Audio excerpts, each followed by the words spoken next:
Okay, good morning, everyone. Welcome to the April meeting of the Metro North Long Island Railroad Committees. We're meeting jointly this month. We will start with public comments. Good morning, Mr. Chairman. We have 4 speakers registered to speak this morning. I would respectfully remind all of our speakers to observe the 2-minute limit. There will be an alert that you will hear and see when you have 30 seconds left. I'd also like to ask our speakers to please direct their comments to matters on the agenda. The first 2 speakers are Joshua Greenberg, followed by Jason Pinheiro.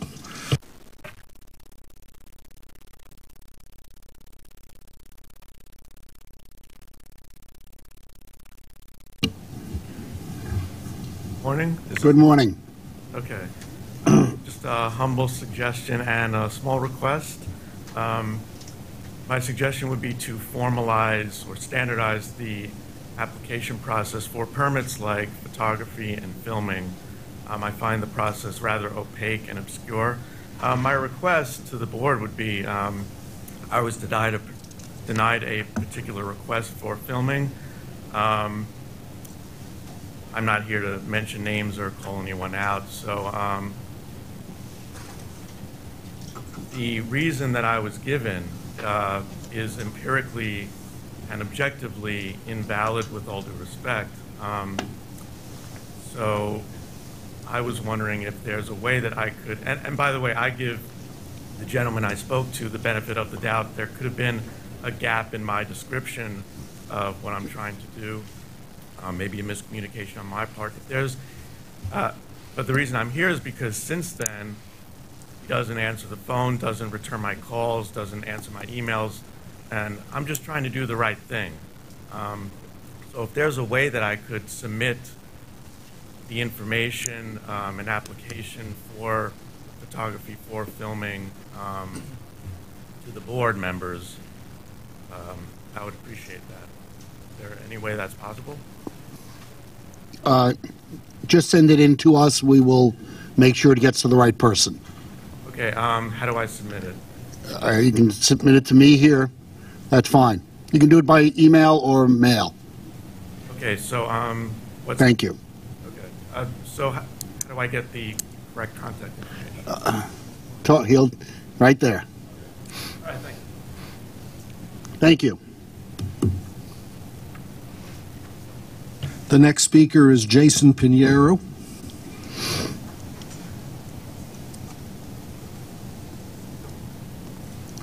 Good morning. It's always good to be back. And I want to welcome officially Phil Ang to the Long Island Railroad.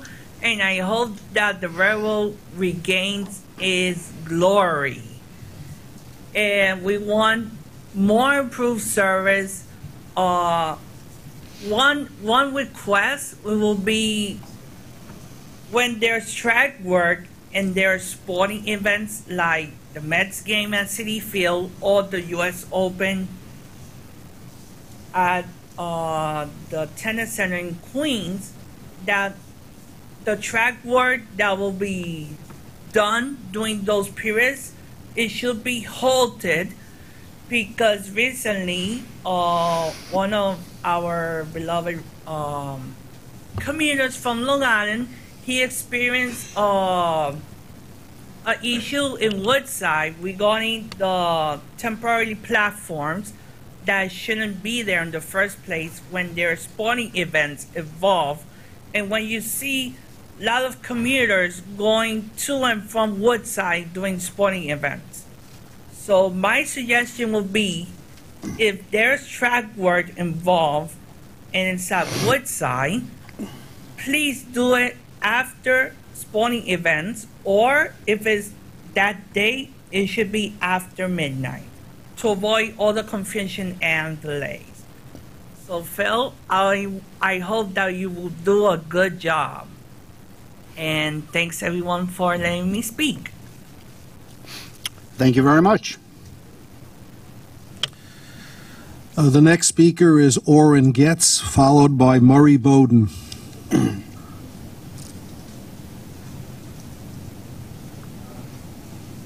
thing is I do have to pass out. I hope can pass out.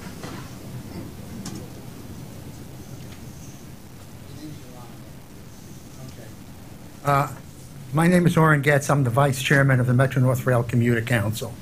And this morning, trying to get to this meeting, I normally take train 1606, which is the Metro North Express on the Pascack Valley line. Well, it was canceled. This is the second time it's canceled within 2 weeks. When we try to contact New Jersey Transit and find out why it was canceled, nobody could tell us. This was the Vice President of Rail Operations couldn't tell us. Eventually, we found out the headlight didn't work, so the train was canceled. There have just been too many cancellations on the Pascack Valley line. The service has deteriorated to a point that it's really bad. And even when the trains do run, the cars are short. The train is short cars, so people have to stand. This is totally unacceptable. Metro North pays New Jersey Transit to run these trains, and it's got to do a better job of ensuring that these trains run properly and have the proper number of cars. It's very, very sad that New Jersey Transit has adopted a policy. Whenever they need to, they will cancel our express trains on the Pascack Valley line. This is a very, very bad policy, and it needs to be changed now. Also, New Jersey Transit's aware of some of the problems that they have, and they passed a resolution at the last board meeting authorizing LTK Engineering to do a study of their equipment and how they can improve their maintenance and make sure that the trains are running better. Since some of that equipment is Metro North's equipment, it's absolutely essential that Metro North be an active partner working with that consultant to make sure that our trains run and run on time. This is a critical matter, and we can't tolerate having this very, very poor and unstable service. Thank you very much. Thank you very much. The next and last speaker is Mr. Murray Bowden. Good morning. Good morning. One of the things that people want to know is, the MTA ever going to change? And the answer is absolutely yes. When I pulled off the reports last night, this is the report for the Transit Committee. Notice it has a picture at the bottom. It's in color. It's a change. And when people say, is this place changing, the answer is absolutely yes. But some of them don't want to change. This is my Metro North report. Fortunately, we have sitting at the table a new president of the Long Island Railroad. Phil, you built the cable-stayed bridge known as the Kosciuszko Bridge, right? We've never met. The people that built that bridge in Florida, the one that collapsed and killed 6 people, was a cable-stayed bridge. They only forgot to do one thing, and that's to put the base in for the tower.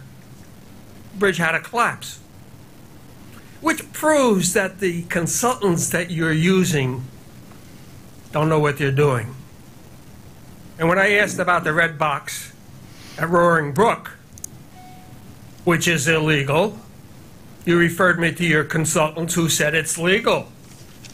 But we now know from the bridge in Florida that your consultants don't know what they're doing. The red box is illegal, Susan. 100% illegal. At the current time, the major cities on the East Coast are starting a new program called Don't Block the Box. Hundreds, if not thousands, of boxes are painted white and black. For Metro North to think they can create a new color that people will know about is absolutely wrong. I'm moving into my Long Island Committee report now. Will you shut that off, please? It's annoying. And my right is to speak as long as I choose. You may say... Murray, who's in charge? You or me? Me. And I'm asking you to just make your remarks. I'm saying I won't do it. Don't talk to him, talk to us. Okay. Just say what you want to say. Thank you. On Long Island Railroad, you have both red lights and traffic lights. Valhalla happened because you had flashing red lights, and the woman that came there didn't understand them. There is no rule that says you have to have both at the same time, and there is no, the red lights are so outmoded, they were good 50 years ago. Phil, It's your job to put traffic lights where possible and to remove the red lights at East Hampton where they have both. Start.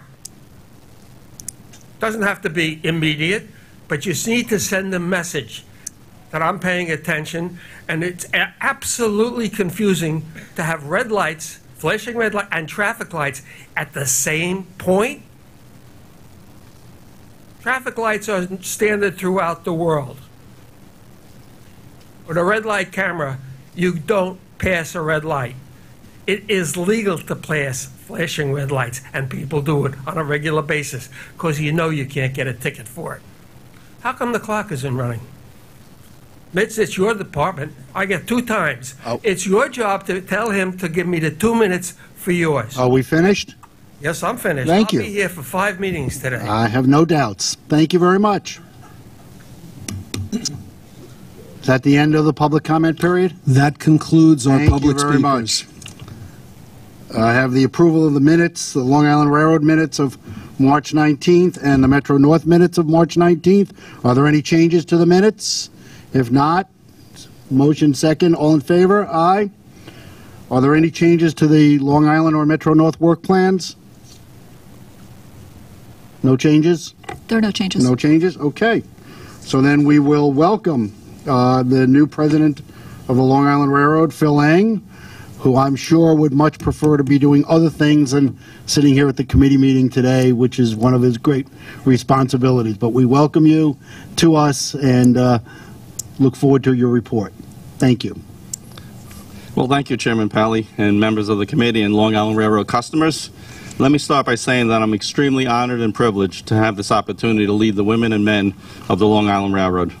In my first week, many customers took time out of their busy days to meet and talk with me at numerous stations and on trains throughout the system.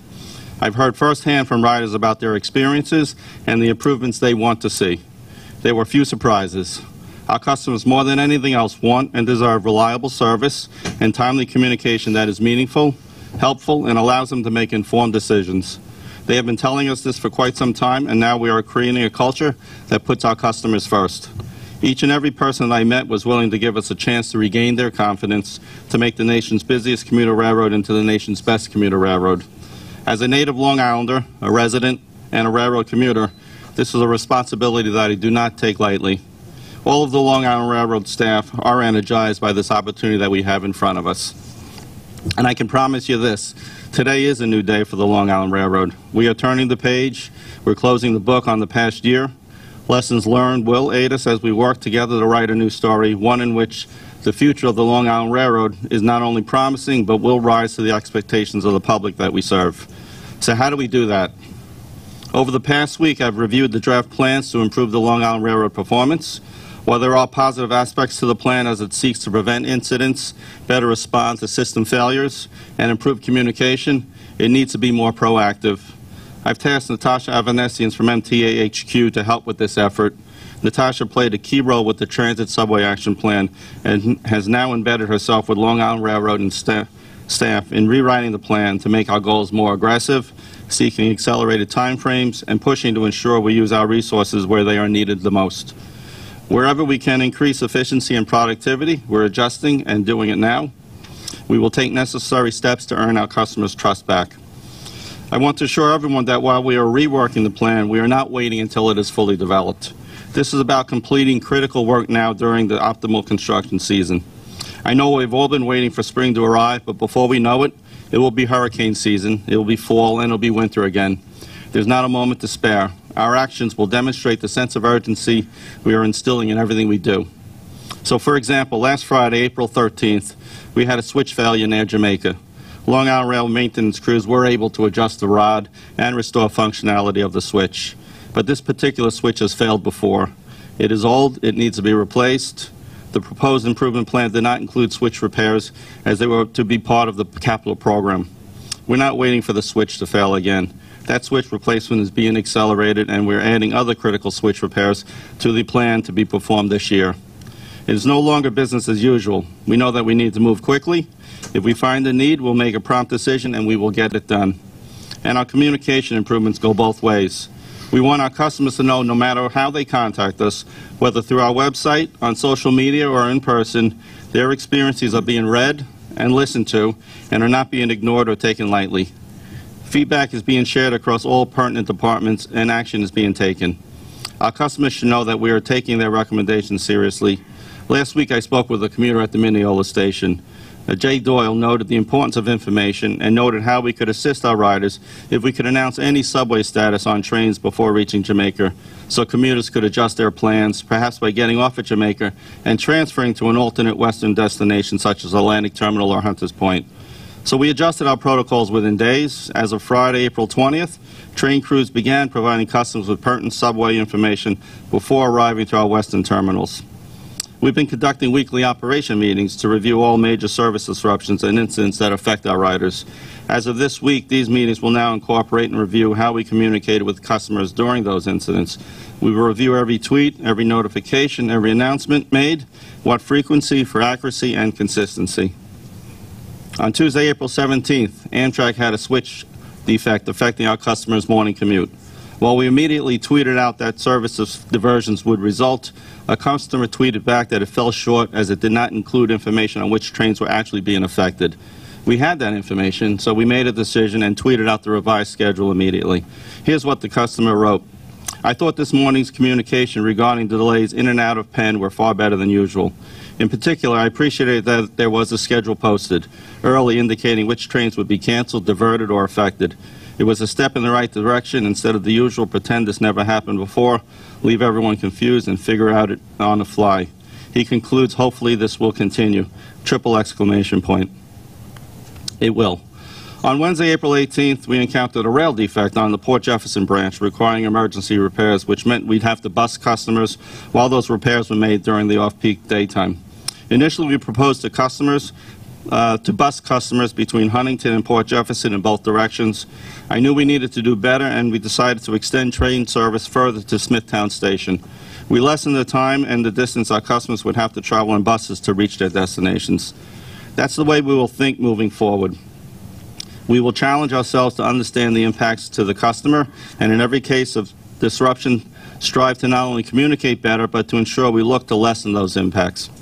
The plan will be more proactive. Not only will it accelerate needed work at critical locations and on priority components, but we're adding other customer-facing requests such as cleanliness of our trains and stations. At Penn Station, Amtrak has started performing critical work on Track 18. I know firsthand how problems with Penn Station infrastructure can cause havoc for our customers' commute. This is unacceptable. There must be better coordination between our two organizations to improve communications and to work together to get the work done quicker, more efficiently, without creating more burdens for our customers. I began those discussions during last week's disruption, and I intend to keep them going regularly. There has to be a better partnership between Amtrak and the Long Island Railroad when it comes to Penn Station and all of our customers. Our systems are too interconnected, and I will work closely with Amtrak to not only complete work on Track 18, but to ensure Amtrak can complete all the necessary infrastructure repairs in Penn Station. In closing, it's important for me to say that I've also been speaking to Long Island Railroad employees at all levels to hear what challenges they have in performing their responsibilities, to understand what resources and tools that they need to be more efficient and productive in their jobs. I found a very professional, dedicated staff of women and men at Long Island Railroad who take great pride in what they do. I consider it my job to give them the right direction and tools they need to succeed and the vision for accomplishing our goals together. I'm proud to stand side by side with them as we rebuild the public trust. It is about serving the needs of our customer. And that concludes my report. Thank you, Phil. Any questions for the President and crew? Phil, thanks for the report, and of course, we all wish you the best of luck, and we know you're going to do a great job out there for the riders on Long Island Railroad. But one thing that bothers me, which keeps coming up in your report, of course, and also in a meeting we had with some of the board members had with Jan O'Lieber last week, is this whole Amtrak situation. And we're facing tremendous cost overruns with the bringing the Long Island Railroad into Grand Central Station, and the project that Jano's now trying to bring to conclusion. And if you listen to your report, a lot of the problems that are affecting your operation are out of your control with Amtrak. So, as I said in the meeting with Jano, I think it's time that we really go back. And I'm sure we've done this, but I think we need to do it again. Go back, take a look at the original operating agreements that we had with Amtrak, or those days I guess it was Conrail, when we took over the thing, because we're facing huge capital cost overruns here. We've got problems in and out every day that you're facing in operating the railroad. And you know something? Something has to be done here, because you're never going to get to where you want to go, and we're spending God knows how many hundreds of millions of dollars of expense that really, I think legitimately, the way I understand it, is Amtrak's responsibility to us. And it's true, we're in bed with them. There's nothing you can do about it because the operation is so integrated. But you know what? We have to go back now and take a look at what the original agreements were. I think we have tons of lawyers around here. They should look at this thing. We should all sit down. I think the board should be involved in this, Phil, and to see what we're going to do with this whole Amtrak relationship. I think this is a real priority for us, and I hope that this committee can be involved in this, because this is a serious daily thing which is costing the MTA billions and killing our riders and our management. Well, Commissioner, I fully agree. The philosophy I have is that it's important for every agency to be successful. It's not just Long Island Railroad being successful, but we need Amtrak to be a partner. We need to go through those issues in the original operating agreement and determine how best we can not only help them get what they need to get done for our riders, but to see where we have the ability to rework some of those agreements, those metrics that we have in place, and really drive their work further as we're trying to drive our own work further. It's a partnership, But Phil, I think that it has to be more than that. I think the chair lady and the chairman of this committee should really take a look at this thing and put this on the agenda so it just doesn't get lost, because we keep talking about it and it's not getting done. And I think it has to be on the committee's work schedule here, so we really follow this along and set a program up to get to the bottom of what we're going to do about this relationship. I would agree. As you know, for many years, some of us have taken the position we should just buy Penn Station. That way we could get Amtrak out of our situation. We would control our own destiny. Whether that's still possible or not is up to others. But in the interim, there is an operating agreement between the Long Island Railroad and Amtrak, and I would request that a copy be provided to all the committee members for their review, so we can start and let each committee member review the agreement, and then we can decide how to move forward with that. As we can take care of that, that would be very much appreciated. Finney?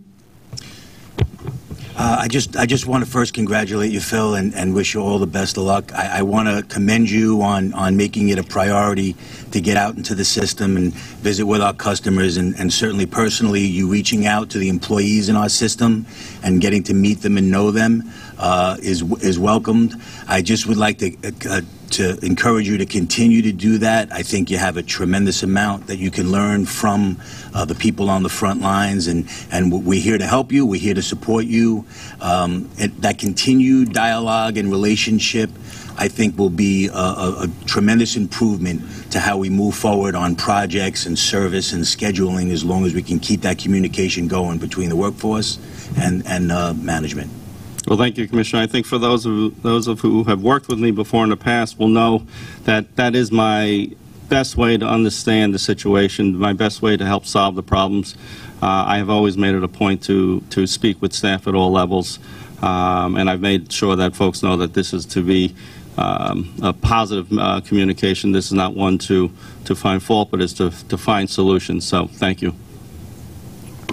Jamie? Phil, I also welcome you. I'm sure you're going to do a great job. You have certainly a lot of work ahead of you, but I'm sure it's all achievable. Back to the Penn Station Amtrak situation, I'd like to suggest that we all, I know we're keeping track of and tabulating what we think the cost of services and CapEx that we're providing on projects where we're dependent on Amtrak is. I think at some point when we see those operating agreements, we may want to consider, instead of, we've talked about suing Amtrak in order to recover these monies. That's extremely difficult. And it seems odd to me at the time when, under those operating agreements, we pay, as I understand it, significant dollars to Amtrak for things that we owe. At some point, maybe we should just be looking at, and maybe it's less contentious, offsets and considering some of these things we're doing at our expense that are their responsibility, our payment in lieu of cash payment, and not make it our problem to go sue Amtrak if they disagree with that and they don't think that we've in fact provided the value we're taking an offset for. Let them have the burden on them instead of us to go chase us for it. But they constantly put it on our side of the ledger, and we're left holding the bag, and it becomes our budgetary problem. So maybe that's something for this committee and other committees and the board as a whole to consider. Thank you. Anyone else? Randy? I want to wish you good luck in your new job. Thank you, Randy. We all wish him good luck, and lots more good luck in that context. It's good for everyone, it's good for him, and it's good for Long Island, and it's good for the entire MTA when all of the agencies are working efficiently and competently together. Safety report. Good morning. Our safety report can be found on page 241 of your book, and we are reporting on our safety performance through the end of February 2018. As far as a highlight, on Tuesday, April 3rd, we conducted our quarterly safety focus day. You'll notice that our customer reportable accident rate is down 33%, but our employee lost time reportable injury rate is slightly up at 10%. And as I've reported in the past, the largest category of injury are soft tissue injuries. So at our focus day on April 3rd, we emphasized and gave concrete strategies, both for employees that work in office settings as well as field employees, on ergonomics and how to protect themselves against these types of injuries. We will continue to build on that and continue to emphasize the importance of that in the field and in the office environment. I'm also pleased to report that our community education and outreach partnership with the MTA Police reached over 16,500 participants in the months of January and February. And I'd be happy to answer any questions you may have. I have the first question. In addition to those things, the one I am really concerned about is the significant increase in grade crossing incidents. We went from 8 last year to 15 this year in the same time period, and that's, I understand the concern. A grade crossing incident just doesn't affect the people at the grade crossing. It affects significant delays for all of our trains going each way, backwards and forwards, and we need to figure out how to do something to reduce that number significantly and quickly, because it is becoming a significant problem. Have we done any analysis on the 15 to determine where they took place? I assume we know where they took place, why they took place, and what remedial actions we might be able to take? Yes, and as I've spoken about in the past, so the front, if you will, is really engineering, education, and enforcement. The 3 E's is where we really target our efforts, and we're never satisfied with status quo. We every time there's an incident, we deconstruct the incident and try to understand how we might prevent against it happening in the future. Now, obviously, the majority of incidents, unfortunately, are people intentionally violating the grade crossing protection that's being provided to them, followed by that wonderful group that follow their GPS and turn when the GPS tells them to turn. As part of our performance improvement plan, and we've been working with a consultant through MTA headquarters for quite some time now, we have prioritized the grade crossings where we see the most incidents, and with the help of our folks at MTA headquarters and the outside consultant, working very closely and collaboratively with the road authorities, we do an analysis at each crossing to see where we might be able to mitigate, either from the road authority side, and sometimes it's the coordination of the preemption at the different crossings that sometimes needs to be addressed. But we've embarked as part of our performance improvement plan also on installing delineators and carrying the white line through at the crossings and putting in reflective material there, so that, again, anything we can do to help the motorists in the second category avoid turning onto the tracks. Obviously, the MTA police have worked very closely with us as well. Every month we share data on broken gates, and you'll see we report on that here. And Chief Monahan's people go out then and focus their efforts on enforcement at those crossings, because we know that if there's broken gates, there's something going on there that we need to pay attention to. And then obviously the education and the outreach, we continue to be creative and try to focus on those communities where we're seeing the most events. But it's an ongoing challenge, and we're continually looking for ways to improve in that area and try to come up with strategies to prevent that type of activity, because we recognize from a safety perspective, from an operational impact perspective, that this is significant and it's unacceptable, and we need to move forward. Neil? Oh, I'm sorry. I just wanted to add to a point that Laurie made. It's an important point with regards to the plan. The grade crossings is something, an area of focus of ours. The plan had called for, as Laurie said, improved delineation to show that the road continues across the tracks, and to put delineators to advise the vehicles that they should not turn on the tracks. And at 65 locations where we have parallel roads adjacent to the tracks, the plan originally called for 20 locations to be done this year. We've modified that. We're going to do all 65 grade crossings this year with the road markings and the delineators to further emphasize that this is not a road. So that's part of the aggressive nature that we're taking a look at all the elements of the plan. Neil? Thank you, sir. And I do appreciate we doing the grade crossings. Obviously, Long Island has far more, and the way we look at the data, we basically just do it on absolutes, so it's not comparable across Metro North and Long Island Railroad. But I would, Phil, now that you're here, and Kathy is relatively new in her role, I would like to ask both of you to work materially on the following issue, which is there is still, in my opinion at least, far too much dissimilarity in the reporting and in my sense, the learnings across the two railroads. You look at the safety accident rate for customers per million. Long Island Railroad's at 2.83, Metro North at 0.85. It's 3 times more dangerous for a customer on Long Island Railroad. I don't believe that actually to be the case, but the data would lead you to believe. When you look at the cost to serve per mile or per passenger, it's materially different at Long Island Railroad. Understand, of course, the system is more complex, it is older, all those things we as a board understand.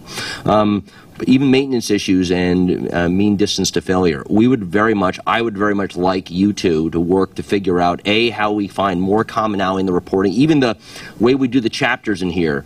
The title of the Metro North Safety chapter is Metro North Safety. The Long Island chapter is Long Island Railroad Operations parentheses Safety. From the most minute and minutia topic to the biggest issues of safety, I do not see us working hard enough to create commonality. Your predecessors, I think, did that, but did it without the same level of aplomb and energy that I think is needed by new leadership. And I would ask you to work. I keep jumping between we and I because I assume my colleagues feel this way, but maybe they don't as much as I feel it.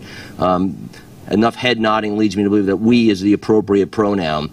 So I would ask that you work on this. We would ask you to work on this because I think we owe it to ourselves to see how much learning we can. We know the regional plan has talked often about actually bringing together those two railroads plus New Jersey. Before I even remotely say that concept, and I don't know if I believe that yet, but I do believe we can work hard to help you two understand better the learnings and expertise, and I think we have only taken baby steps, in my opinion. We agree. We will. Chuck?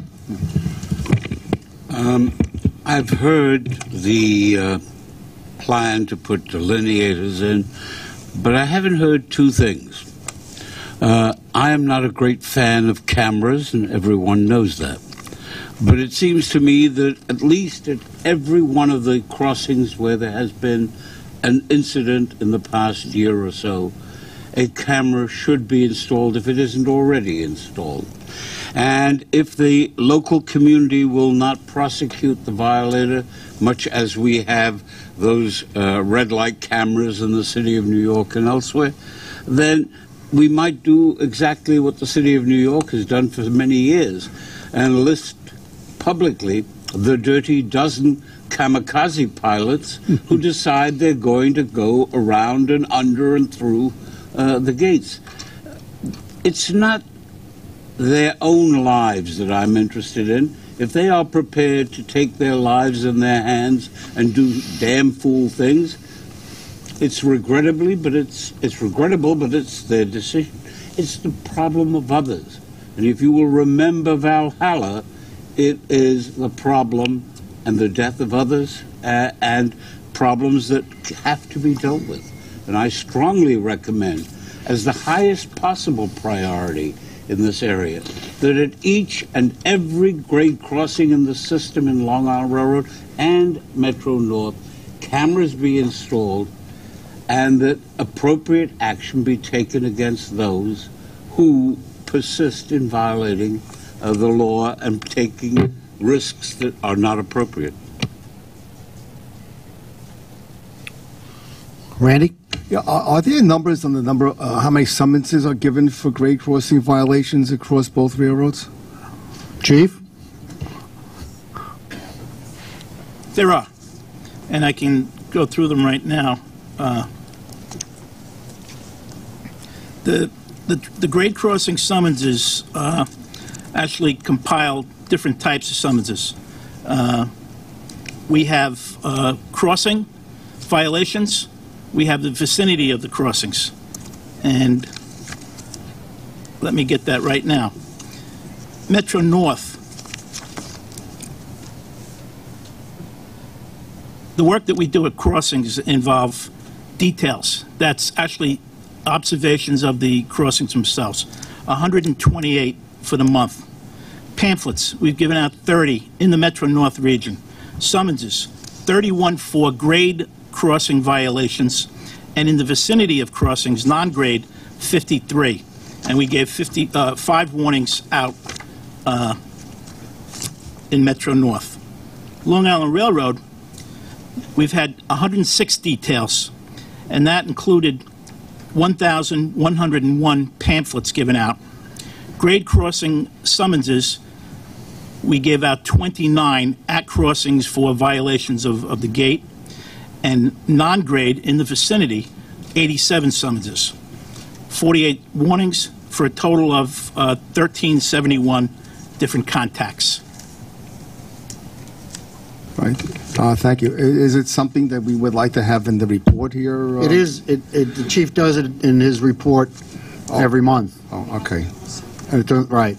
But Chief, Thank you. Can I ask you a question on that? Yes. A summons for a grade crossing violation, when you have an officer who is there, obviously the officer has to see it. Correct. He has to make the observation. Right. So summons. where there's no accident, what does he see?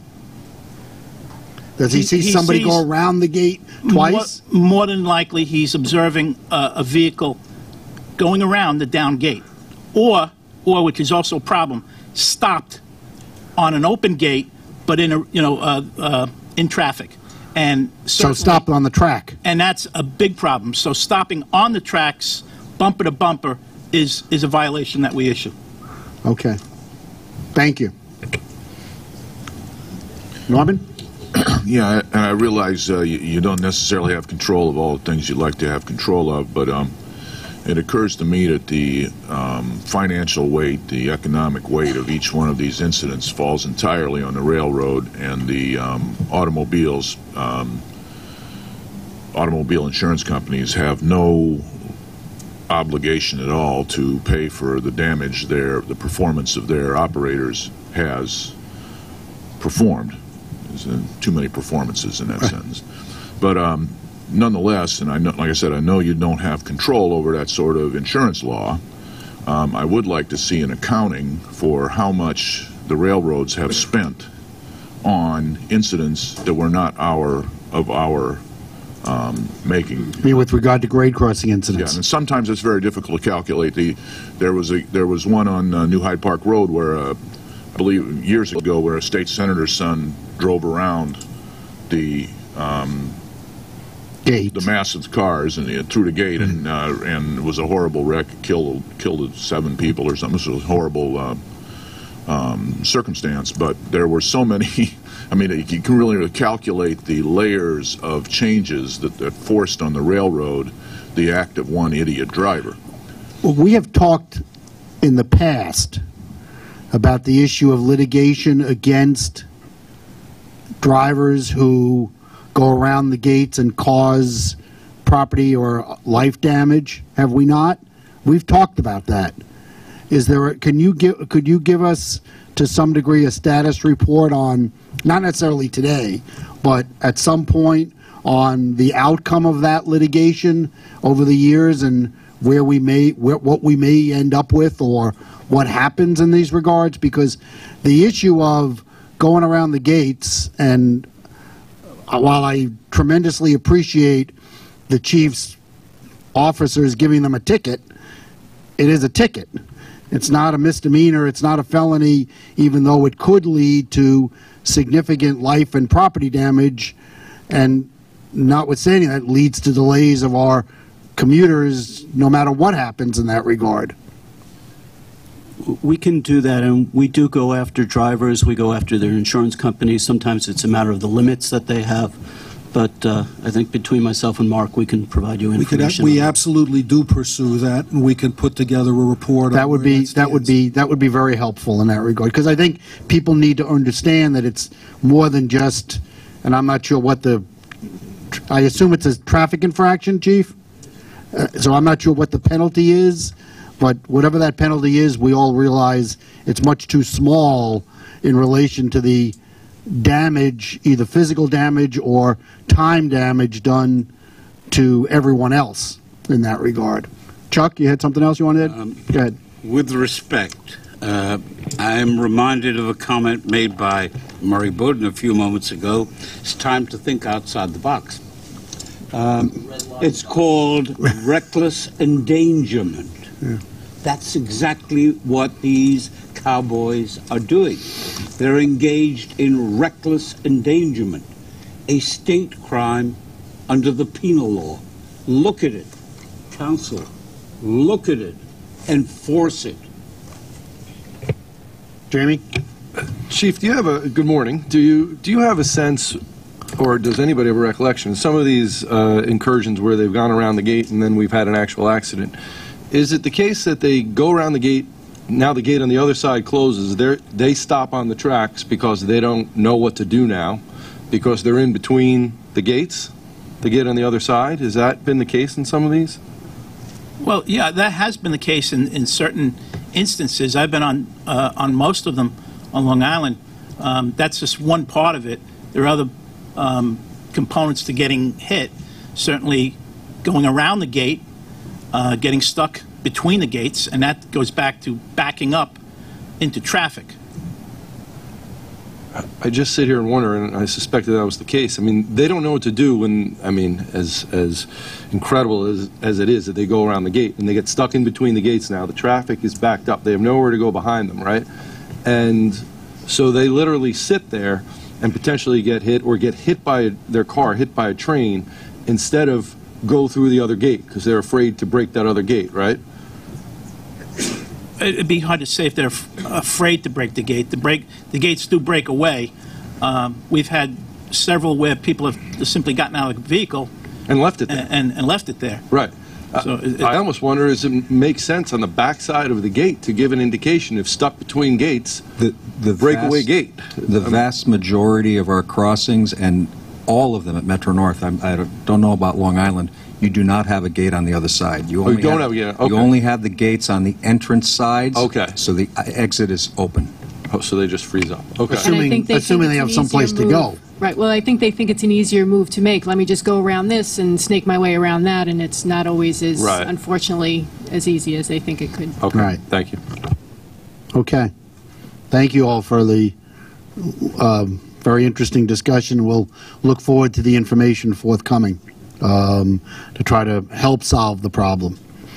That's the end of the safety report. Okay. Metro North? Kathy? Good morning. First off, this is the first month that at your request we have a... Can you hear me now? Can you? Try again. Better? No? All right, let's try this one more time. That's better, right? I can hear it. This is the first time that we have included in the Metro North Committee report a summary, a one-page summary of what's in the report. This is still a work in progress. This was done at the request of the board. So if you have any changes, comments, suggestions in terms of how we can do this better, please let me know. But I did want to point that out. The first thing I'd like to do is welcome Sue Doring, who is our new Executive Vice President.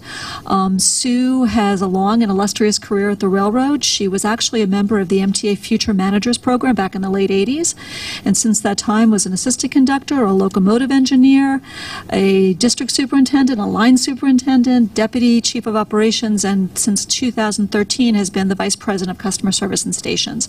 So Sue brings a wealth of experience, a wealth of knowledge about the railroad, and I'm thrilled that she's accepted this position and wish her the very best. Welcome. I don't want to dwell on the month of March. It was a tough month for us. We were operating below goal at 91.3%. Thankfully, the weather seems to have turned, but we are still dealing with some of the consequences of the bad March weather. As you'll recall, we lost a number of trees up on the Upper Harlem, and as the result of that, have been working with weekend outages to replace some of the signal poles up there, as well as do an aggressive tree cutting program. That work continues. It is expected now to continue into the month of May. It's been going extremely well. We've replaced most of the poles, and we are, as I've indicated, engaged in a very aggressive tree cutting operation up there to try to protect against future storms. So far this month, our train operations have been going much better. We're at 94.5%, which is above our 93% goal, and year to date we're at 93.5%. Just a couple of additional reports on our capital program. Our major improvements at White Plains began a few weeks ago. This project will give customers a reimagined station that is much more accessible, safer, easier to navigate, and technologically up to date. As you'll recall, White Plains is the third busiest station in Metro North Territory. It's a station that's a little tired, so we're very excited about these improvements, which will be coming in stages over the next couple of years. Finally, next month, we will begin the replacement of the 14th Avenue overhead bridge in Mount Vernon, and we are also continuing with the construction of the Prospect Hill Road Bridge in Southeast. And that's all I have this morning. Any questions for Kathy? Neil? It's an operations comment, Kathy. I do hear you on that this is a bad winter. We all know that. The number of canceled trains we have already this year is almost equal to what we had all last year. The mean distance to failure for our locomotives is almost twice the rate that it's been in the past. I worry that we are starting to see something that may be more than just weather, and I ask you to pay a great deal of attention. I know as a commuter and as a representative of those coming from upper Hudson line, we've had in April a pretty decent rash of challenges, lots of trains canceled, lots of forced switching at Croton Harmon to go further north.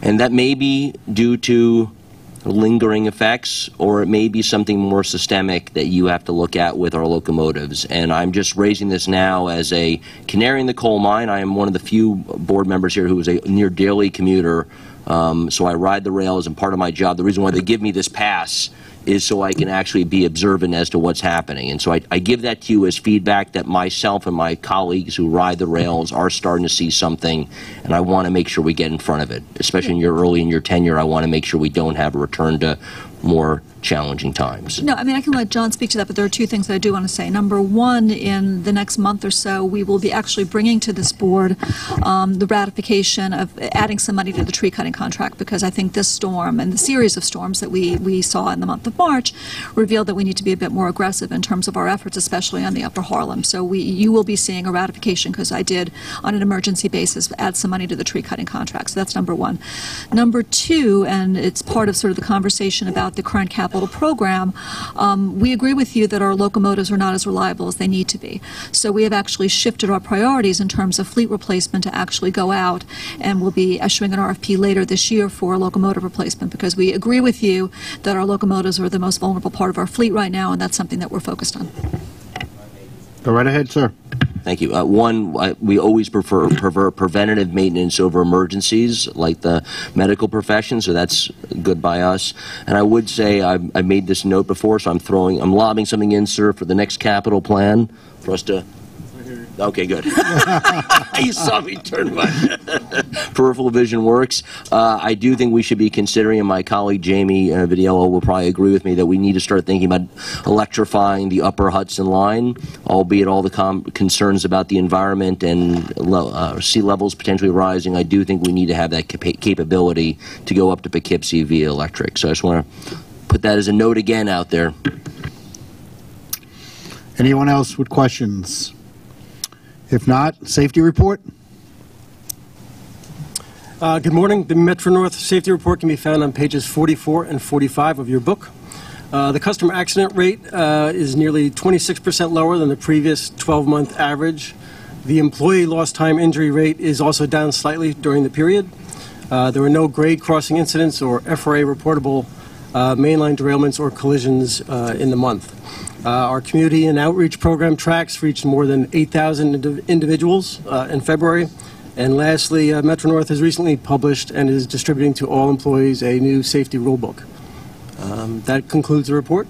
I'm happy to answer any questions if you have any questions on safety. Okay. Capital construction, Jano. Good morning, Mr. Chairman, members of the committee. I'm especially gratified to welcome Phil, because the Long Island Railroad is the first level client for much of what MTA Capital Construction does. And we've had a great partnership in Pat Nowakowski era, but I know from working with Phil already that on project management, there's nobody more aggressive and results-oriented than Phil. So I'm especially gratified to have him as a partner. We are working on a couple projects for Long Island Railroad. I'm going to talk at length this afternoon about East Side access and where we stand. We have a couple of small procurement, a couple of procurement items on today, but I'm going to not go into the substance because I'm going to go in at length in the CPOC meeting.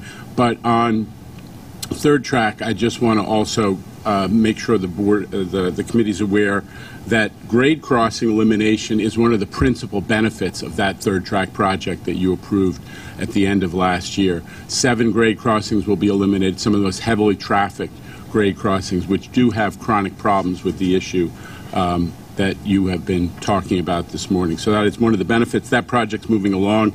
Design is advancing. 2 offices have been set up. There's one for the actual project team and a public outreach office in Mineola, which is established and operating. And there is work ongoing with the communities on the traffic planning and planning for the work, and there's visible work in terms of borings and surveying and so on. So the project is really unfolding quickly. On double track, we are the Ronkonkoma line double track project is on schedule to be done in August, which is more than a year in advance of the original schedule. So that project, I hope, will become a model for many things we can all do. I'm looking at my partner, Elisa Pica. We've done. The Long Island Railroad folks have done so much, and I especially want to compliment the force account workforce has been tremendous on the double track project, really knocking out huge amounts of work on the weekend outages and enabling us to get ahead of schedule. So those are the few things I would mention. With respect to Metro North, we have obviously the Penn Station Access Project, where we are intending to bring to the board the general engineering contract, which is in the middle of procurement in a month or so. We have new negotiations with Amtrak because we have to nail down agreements in order for that project to move forward. The Hellgate right-of-way is theirs, but we do need to have agreements that will benefit the project and help us to learn from some of the problems of the past. So I can assure you that will be an intense negotiation, and it's just beginning. We have sent them 2 major documents, a memo of understanding and and a design agreement that are a critical path. But I'll leave it at that, and we'll be reporting to the board, obviously, through CPOC, but that project is advancing as well. Any questions for Jano? I do want to let the board know that I have heard very good responses from the community on Third Track. They're very thrilled with the communication efforts on behalf of MTA there, and are very pleased that that line of communication is open between the two groups, so that there are no surprises going forward in that regard. And for a user of the Ronkonkoma branch, we can't wait for Double Track to be finished. We can assure you of that in that regard. Police report, Chief. Good morning. System-wide for the month, total major felonies are up by 2. 24 versus 22, or an increase of 9%. And year-to-date, there were 73 crimes versus 65, up by 8. Now, grand larceny is responsible for the increase, the overall increase, with an increase of 7 grand larcenies. Of the total grand larcenies system-wide, 14 were from unattended property, 4 were from the person, and 3 involved fraud. Long Island Railroad experienced an increase in major felonies of 3 crimes. For the month of March, 12 versus 9, up by 3. 3 of the 12 crimes are closed by arrest by patrol. Year-to-date, Long Island Railroad shows 28 versus 30, down by 2. Metro North experienced an equal amount of crime for the month, 12 versus 12. 4 of the 12 are closed by arrest by patrol. And year-to-date, Metro North shows 44 versus 33, up by 11. And for the hate crime report, for the year, hate crime is down by 5, showing 6 versus 11 from the previous year, down 45%. That concludes my police report. Any questions for the Chief? Chuck? Chief, what is making a terrorist threat? Making terrorist a threat involves making utterances or some type of action which is designed to create fear. Now, we had 3 for the year, and those involved people that were arrested and made utterances. One incident focused on the police officer, another incident focused on the system, making threats, and the third one involved a different agency, Port Authority, where that arrest, an utterance was made along the lines of bombing this place. So we follow up with those, we take them very seriously, and we arrest with that additional charge. Anyone else? Okay. We're going to go to information items. On page 57, there is the homeless outreach report. Are we making a presentation on that, or is it just in the book just for in the book questions? in case anybody has any questions. Are there any questions on the report itself? Chuck, go ahead. Yeah. If somebody can tell me who it is that you work with, or whether you do it alone in terms of homeless at Penn Station, homeless in Grand Central Station, homeless at 125th Street, a point that Commissioner Saul has been addressing over the years. Who are you working with? We work primarily with BRC contractors that are alongside our police officers, making contact and counseling. But it's much more than just BRC. We work with, on a daily basis, the Grand Central Alliance, with hospitals such as Bellevue, Midtown Community Court. We meet with these folks on a weekly basis, collaboratively looking for solutions. My point in asking was to make sure you do work with the local hospitals. They are, in the long run, your most important alliance. And Commissioner, Bellevue is a strong partner on a weekly basis with us. Did you want to add? Cynthia? The light's on. Did you want to add something? Yes, I agree with Chief Monahan. We do work with the hospitals with Bellevue, especially with discharge planning. So when our clients that we engage in the terminals are accepted and admitted, we want to make sure that BRC is working along with the hospitals to get the homeless client the help that they need and get them into the resources that they need so they're not back at the terminal. May I? Go ahead. My point being the following. The hospitals are caring institutions. Some of the government agencies and the municipalities are just warehouses, and you want to go to the caring institutions. I agree. Thank you. Thank you. Any other questions on the homeless report? Okay. PTC? Kathy, you're up. I am.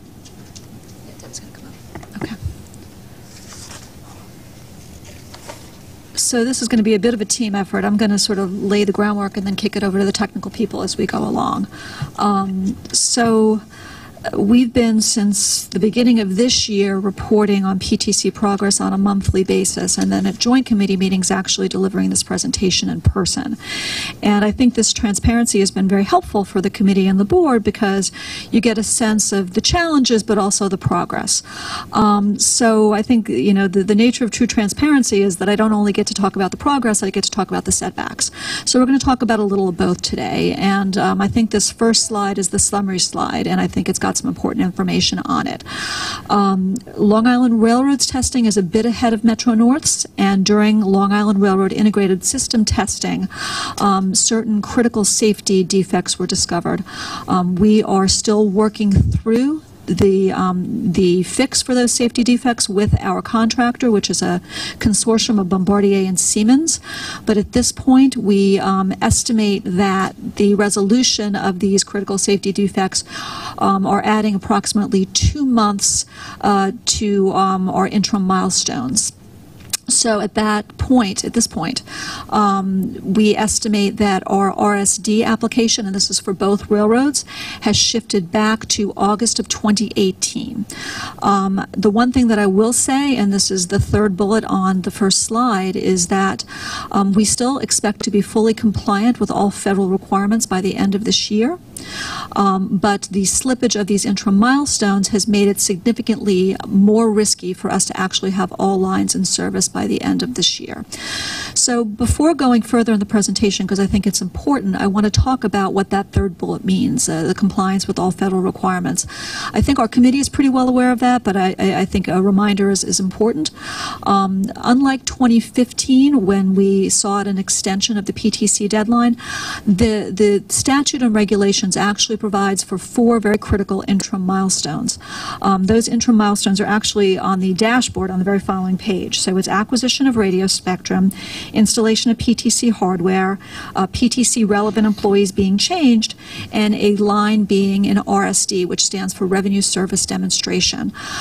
We estimate, both railroads estimate, that we will make these interim deadlines, so interim milestones. So we have a high degree of confidence that all 4 of these interim milestones will be met by the end of the year. So we will be in compliance with that aspect of the PTC regulations and statute. Where we are now expressing some concern is in our ability to actually have PTC fully rolled out and implemented on our entire territory by the end of the year. So what are we doing about that?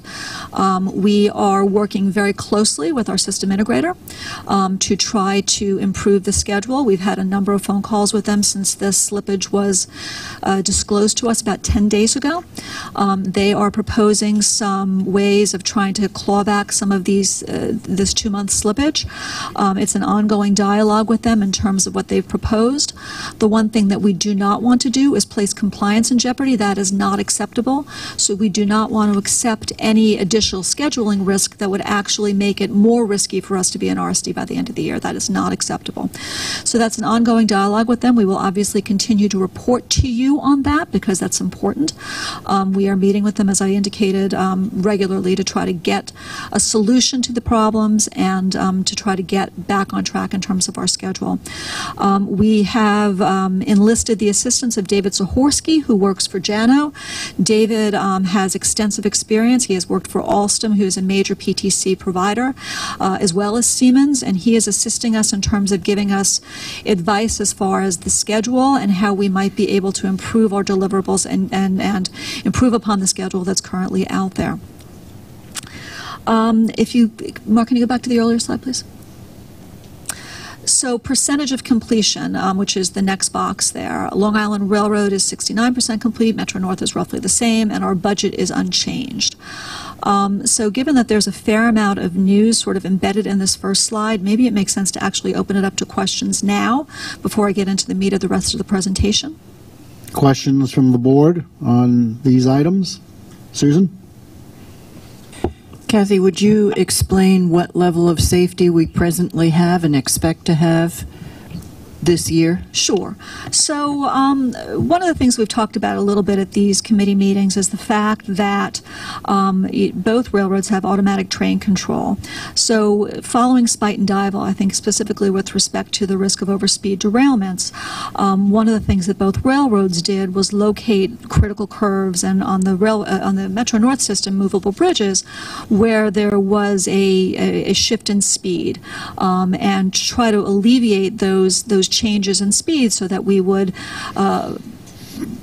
have the existing signal system take over so that you would not have that risk of overspeed derailment. So that has been in place at both railroads since shortly after the Spite and Dival accident in 2013. So that's an existing functionality. Metro North has, and we've also talked about this before in this committee, implemented as an interim safety measure civil speed enforcement as an upgrade to our existing signal system. We are currently operating with civil speed enforcement with our M7 fleet and our M8 fleet, and are in the process of rolling this functionality out to all of our fleets, and we expect that to be fully operational by September of 2018. All the wayside installations are done, so now it's just a function of rolling it out onto the fleet. So that will provide protection against overspeed derailments 3 months ahead of the actual PTC deadline. Also in Metro North Territory, we have a system known as the Enhanced Employee Protection System. We call it EAPS. This is a system that we put into place shortly after an unfortunate employee fatality in 2013. This provides today, as we sit here today, protection against striking an employee working in a protected zone. So we already have that functionality, 3 years before the PTC deadline. So there are functionalities already in place that provide protection against a lot of the risks that were identified in the PTC legislation and that the PTC systems are ultimately designed to protect against. Long Island Railroad, although they do not have civil speed enforcement, has a signal system that also provides a comparable level of protection against overspeed derailments, which tends to be the risk that you hear most about. I mean, we have, unfortunately, there was the accident in DuPont, Washington in December. So between our existing signal system as upgraded following Spite and Dival, and then with that further layer of protection by civil speed enforcement, we have that protection in place now. So I think it's important for people to understand the existing safety systems on our railroads.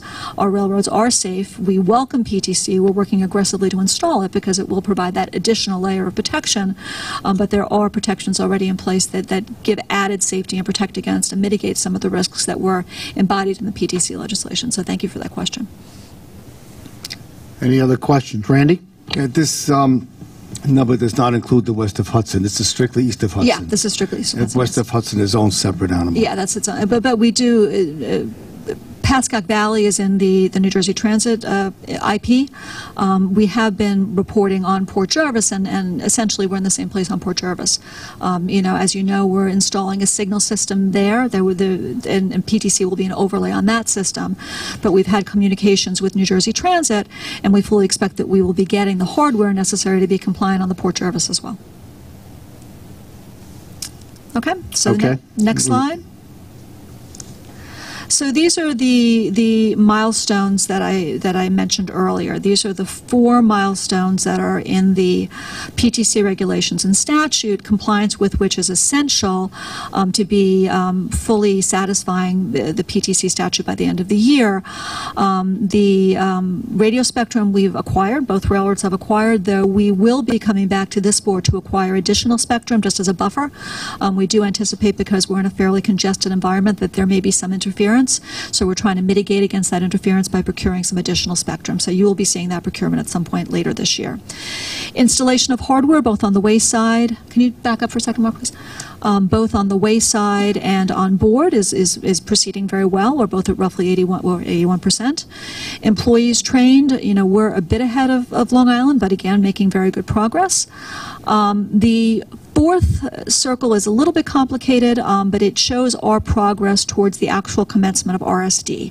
So I do want to pause on this slide a little bit, because I do think that getting ourselves in position to actually make the application and commence RSD is really, the critical milestone at this period of time. We need to have done the testing to be able to support an application to the FRA for revenue service demonstration. And then we need to actually start demonstration on our pilot lines by the end of the year. So actually, I'm going to turn this over to Debbie for a little bit to talk through some of the issues that we've experienced in testing, because I think it's important for the committee and for the public to understand the challenges that we've experienced at the testing phase, so that people can understand the importance of resolving those before we actually file the RSD application with the FRA. Getting it. Next slide. All right, so as far as the testing, Long Island Railroad started their integrated system factory testing in early March, and we were pretty much like 58% through when we encountered several variances that, from what we could see, violated positive train stop. And this was a factory test that apparently our PTC vendor, who actually also works for Amtrak, never encountered a similar situation, and we attribute a lot of that. Debbie, can you just explain what a positive train stop is? That's basically making sure that the train stops at the red interlocking signal. So, the way the current ATC system, our cab signaling system right now, allows trains to proceed through red signal under speeds under 15 miles an hour. With PTC, the additional layer of safety will prevent that from happening at any speed of the train. So it looks like the variances that we encountered in the factory are attributed to the unique complexity and the operational density of our particular railroads. We are the biggest, the most complex. Amtrak generally has their interlockings that are stretched over a course of several miles, where we have interlockings that are very close together. So when we encountered these variances in the factory, it actually prevented us from proceeding with the rest of the test cases that we wanted to run. So we had to basically allow the contractor to pretty much stop the testing. I mean, we still are testing in the factory to try to find as much problems as we can before going into the field, but we need to allow the contractor to spend a little time investigating the problem and coming up with a resolution. So to date, we have several variances that we have found some of the root cause of the problems. However, we don't know exactly at this point what the actual impact is, because it may also require updates to wayside interface units, obviously the onboard computer software and the trains. And the one good thing is that, in the process of doing a lot of the testing, we found other issues for other subsystems.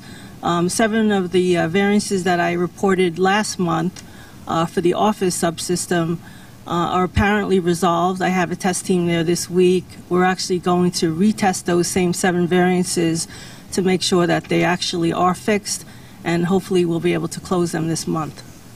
So I think that moving forward, within the next month, we'll probably have a lot more information for you. Hopefully, we'll be able to give you a more definitive timeline on what the actual schedule impact is. But at this point now, like Kathy had said, the 2-month slip, anything beyond that right now, looking at the CPM schedule the contractor has given us, will adversely affect our ability to complete or put all of our lines in PTC operations by the end of this year. Questions? Scott? Was this the area that you had said was untested when you reported to us last month in terms of the technology? Or is this a different area that we're facing the problem with right now? We're doing most of our factory testing using the database from our pilot lines. So it's the Port Washington line mostly that we've done testing on. No, but I'm saying you had mentioned the last time that there was a technology that we were going to be implementing with PTS that hasn't been used before. Is this that, or is this something totally different than that? I'm not sure. The all PTC, right? So the whole thing is okay. So yeah. I mean, don't forget. I mean, our system is based on the advanced civil speed enforcement system that Amtrak put in on their line. But of course, we're kind of like fine tuning and customizing for our operations. So a good portion of the software, probably 1/3 is type approved based on similar functionality that Amtrak has. Right. 1/3 is modified, and the other 1/3 is actually new. It was the software that I was referring to. So even though we, adopted a technology or a system, as you can say, that's already proven out in the field, it does require for us to significantly customize it for our particular operations. So in essence, it's a lot of still R&D type development. But effectively right now, we're paralyzed from moving forward until we resolve these factory tests. We're not paralyzed. I mean, what we're doing is we're taking advantage of, this. We're still field testing with preliminary versions of software. We're still utilizing, we're still testing in the factory, like I said, so that we can still uncover other issues. I mean, we found this particular software variance running a certain operational scenario in the field, in the factory. So we continue to do that with other sections of the Port Washington line using the database that we have. And, we're still continuing to test in the field. I mean, the project team, there's a specific part of the project team that concentrates on the software development aspect, but there's a bunch of people working on other aspects of the project to make sure that we are going to be in compliance at the end of the year. We have people concentrating on the training programs. We have people concentrating on installations, making sure that the contractor delivers the equipment on time, that we're able to turn that over to our shops and our signaling and comm people to be able to install the equipment. And if you could see, we are, at 80%. I mean, we had a little bit of hiccup with the installations and deliveries of a particular kit on the trains for the mobile communication package, which we've actually been able to resolve within the last few weeks. So if you look at our projections over the course of May, June, July, we should get all of the rest of our installation kits for the remaining fleet, and we should be able to complete the installations for the rest of our different car types. Right, but correct me if I'm misstating this. If we don't resolve the PTC operations, if everything else is done, we're still not going to be able to ultimately make the year-end I believe that there's always, I've worked on projects like this before. I mean, obviously, from a technical point of view, yes, we have to be in somewhat compliance with the FRA rules and regulations, and there's always technical issues that you encounter. I mean, yeah, it takes time. I mean, yes, there might be a situation where we won't be able to overcome the technical challenge in front of us, but there's also, I believe that at this point in time, I have high confidence that we will get a proven, robust enough to meet the requirements of the FRA to put our pilot lines in RSD. And as far as the rest of the lines, once you prove out that functionality for PTC on the pilots, it's the same functionality for the rest of the lines. The only difference is their unique config. There's like tweaking that you have to do for their particular like track configurations. But the functionality should be proven on the pilot. Once we get that, we'll be in compliance, and we'll try to roll out as many lines after that as we can. I guess what I was trying to say before, and that ties to this, this pilot is the first time we're testing this software, and now we've had a setback, right? And so this is sort of the Achilles heel to achieving that goal, or am I wrong? I mean, if you don't have that done, we recognize, and you were candid about this, that we were recreating something here, and we had to take the risk of doing that. But this is where we're testing what we've created, right? And so if we don't get to the finish line on it, the FRA is going to say you did this, but it's not functioning. This is no surprise running into technical issues like this. I mean, in some projects, you go into the integration phase and you have minimal issues. And just this particular one is flagged. I mean, it's the first time. I mean, but so you have a high degree of confidence that we're going to overcome this? Absolutely. Okay. I mean, the one thing I think Debbie mentioned, but I think it bears repeating, is that they have discovered the root cause of this one particular issue that we're most concerned about. So we've been working with them and in very close communication with them in terms of the solution that will be put into place to resolve the issue. But they have figured out the root cause, which is obviously an important first step. So, and also just to reiterate what Debbie just said, I don't think any of this is unexpected. I think we've been saying, since the 6 months or so that I've been sort of, in the hot seat on this, we've been saying that software is kind of the critical item on this and the thing that we were most concerned about. So I don't think that this is a surprise. And I think we've been saying for, these past 10 years that sort of adapting access to our very congested commuter environment was going to be a challenge because we are congested and we are complicated, and this particular issue that we're hearing about now, or you're hearing about now, relates to the very congested interlocking areas. So and that's when I was trying to make my point. You made the point that the software is the key, and now we're hearing the setback on the software, which is why I'm anxious about that result. And have we communicated, just out of curiosity, with the FRA and any feedback that you've gotten from them? Because you listen to the high level, noise from Washington, and they sound pretty strict that they're going to hold. There's no more extensions. They're going to be firm. What's the feedback you're hearing when you speak to the FRA about this? So we work with the FRA all the time, very closely. We're in touch, with their local people, because I think one of the other issues that we've talked about here, but I think bears repeating, is that the FRA is going to be really challenged at the end of the year because of their own resources. They're going to be getting a lot of these RSD applications. They're going to have to process those. We've built into our schedule roughly a 60-day turnaround for them to go through our application. So it behooves us to work very closely with them and not to be anything but completely forthright with them in terms of what our challenges are, because we're all going to succeed together. The one thing that I would say, though, and I do want to repeat it, is that we fully expect to be compliant with the federal requirements by the end of the year. That has not wavered. We fully expect to be compliant. So, there's questions about fines and this and that. We don't expect to need to worry about that because we expect to be fully compliant with the federal mandate. But we need to get over the software issue first. We do. Yes, absolutely. Okay, I just want to make sure. No. You got that right. Yeah, okay. we have to resolve the software issue, and we kind of always knew that was going to be the issue. Right. But I think also sort of building upon what Debbie said, the joy and the challenge of this project is we have like 1,000 balls in the air. So this is one of the balls, but we have a lot of other balls in the air. So there is progress. This has not stopped us in our tracks. I mean, we're working, no pun intended, we're working on the hardware installations, we're working on the training, we're doing other testing. So there is a lot happening, and I cannot convey to you strongly enough how hard people are working, because, the public expects it, you expect it, I expect it, we all expect it, the chairman expects it. It is our highest priority, and we're killing ourselves to get it done. Neil? Thank you. 3 comments. One, I certainly personally, and I speak for those of our working group on PTC, appreciate the communications. I think you being very clear about what is happening, why it's happening, when it's happening is essential. And I think treating this as the most important thing Metro North can do this year. I won't speak for the Long Island Railroad, but I certainly personally think this is the most important thing Metro North will be doing this year. Very much appreciated. The second thing is, in my opinion, it is better to have this right than fast.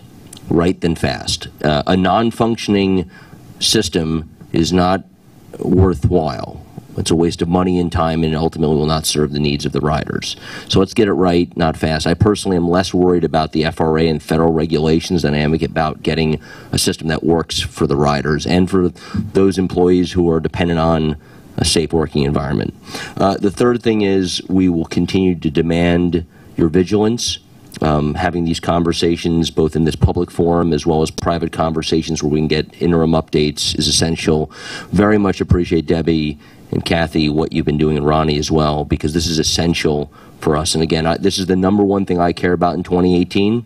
Obviously, there's many things, many balls in the air for the organization, and Long Island Railroad has many more things they're working on, but this is the most important thing for the people around me. And as I've said many times, I've invoked Jim Lovell, who is my neighbor and friend who passed away at Spine Dival. I'm happy that we have over most of Metro North civil speed enforcement. It sounds like, John, we will have the remainder of civil speed enforcement for the Hudson Line by September, which is a wonderful thing to have. So we do have a fairly safe environment, but there are more things we can do, and this will help us get there. So thank you very much. Jamie. Okay. If nobody knows the answer to this question right now, that's fine, and I don't necessarily expect it, but if somebody could get me the answer. This software code that we're working through and is obviously highly complex, we own this code? This is a work made for hire? Or we're working through code that's going to be part of a product set of the contractor?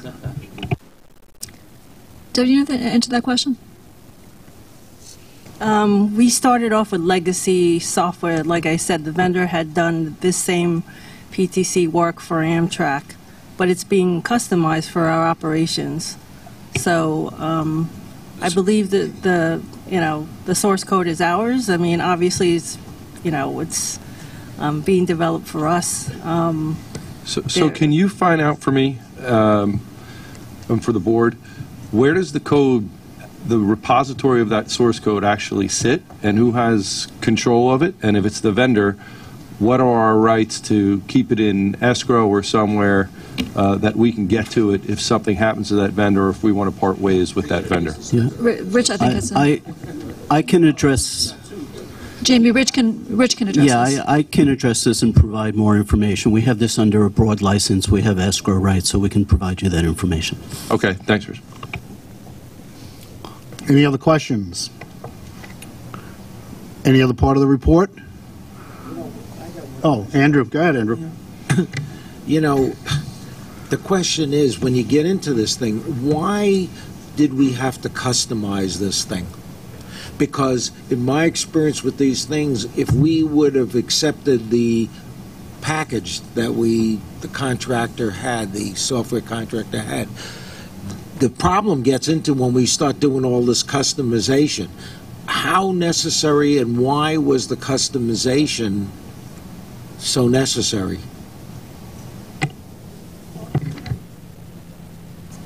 A bulk of the customization is to actually maintain the operational efficiency of our railroads. So if we could have accepted what they did on Amtrak, except we'd probably be slowing down our train service.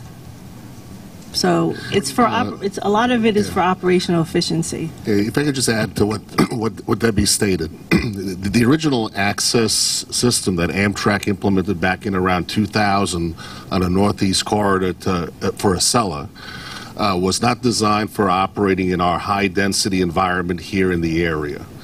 The Amtrak access system was designed for operating trains at above 125 miles an hour in intercity train service, where interlockings are miles apart.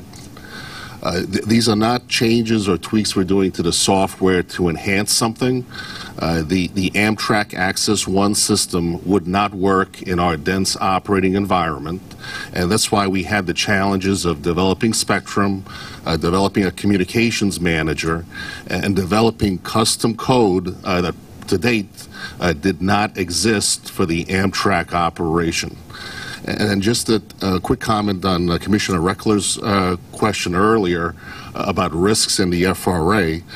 When Congress actually, back in 2013, came up with the current legislation with the 2018 date in there, recognized the significant risk associated with developing new software to field PTC throughout the nation, which is why there are those 4 critical compliance tasks that railroads need to achieve in order to be able to request an alternate schedule should we have come into play with this software issue, which is installing all of the hardware, as Ms. Rinaldi stated, training all of the employees, getting all of the spectrum, and actually having one segment in RSD, which is actually the point, which is the first time we're actually going to be testing this new software in actual revenue service.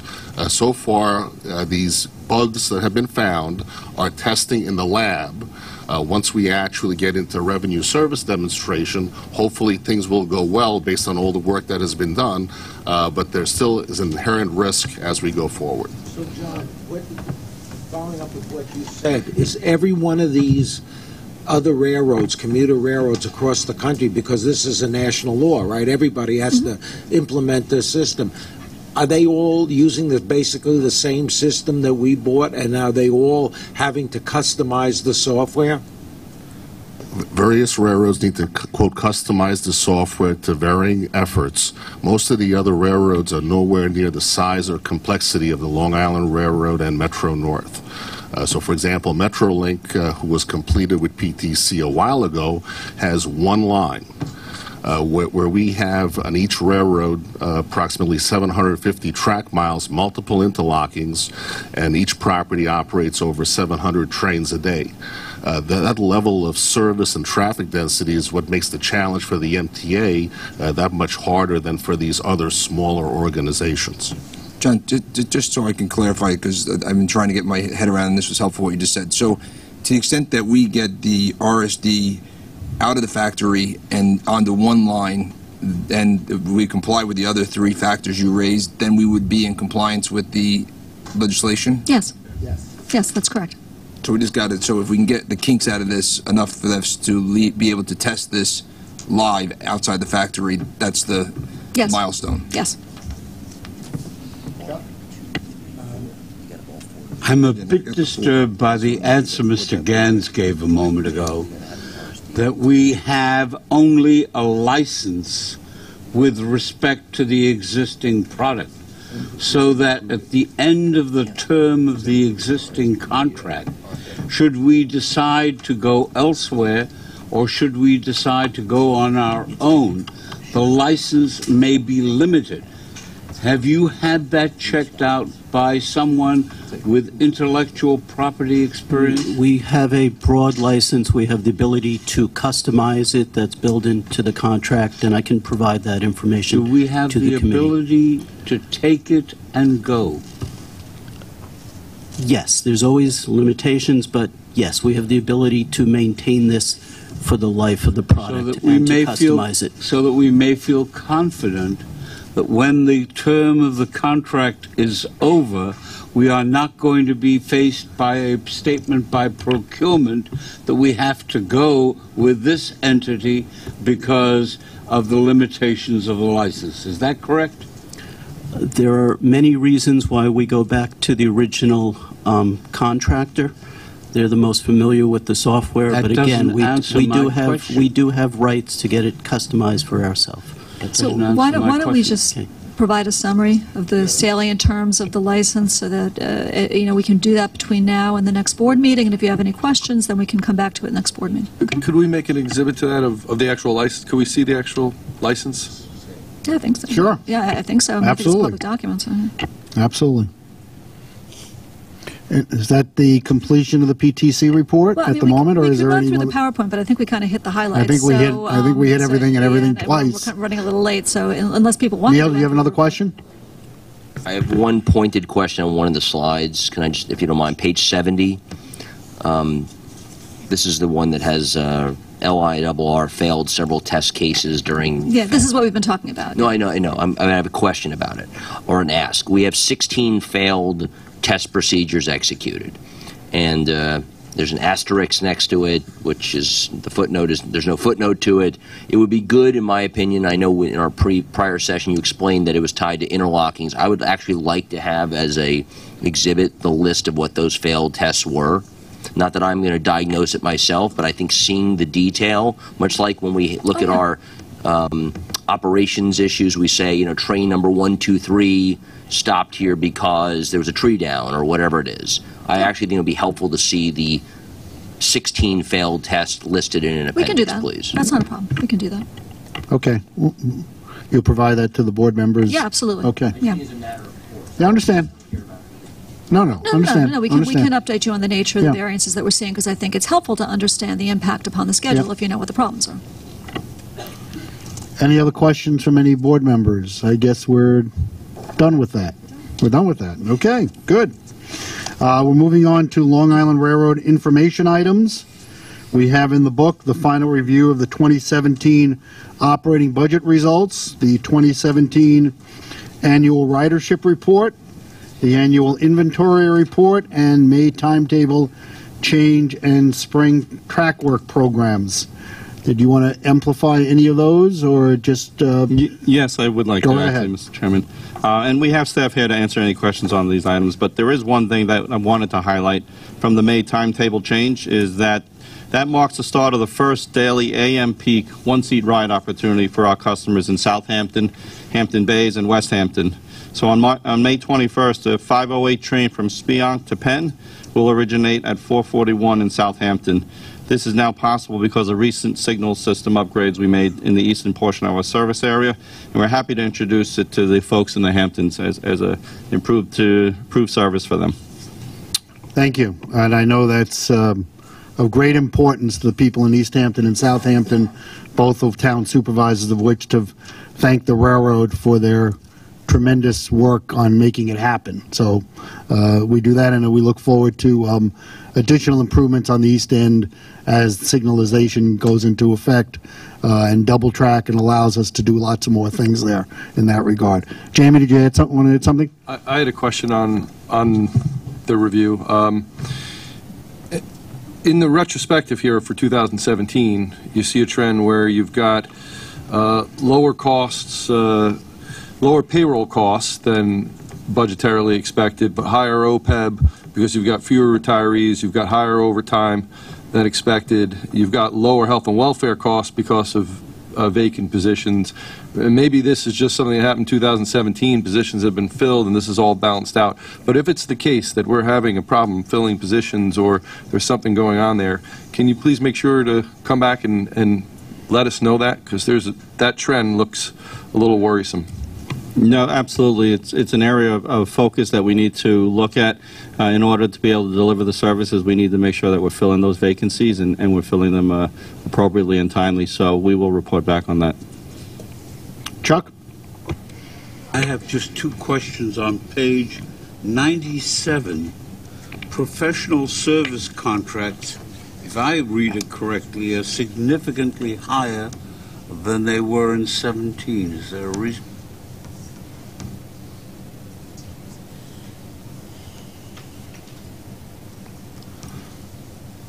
Mark, you go ahead. You're on page 97 of the book, correct? Page 97. Yeah. Let me just see. Personal service contracts, Mark. Yeah. Let me see if I can. Let me just see. Bear with me a second. If I can get that. Give me the answer now. I don't Okay. want Can I to get delay back the to you on meeting. that? I will communicate through the committee and get you that information. When you do, will you also tell me on page 96 what the story is on claims? We'll provide that answer as well. Thank you. Any other questions on any of those items? Okay.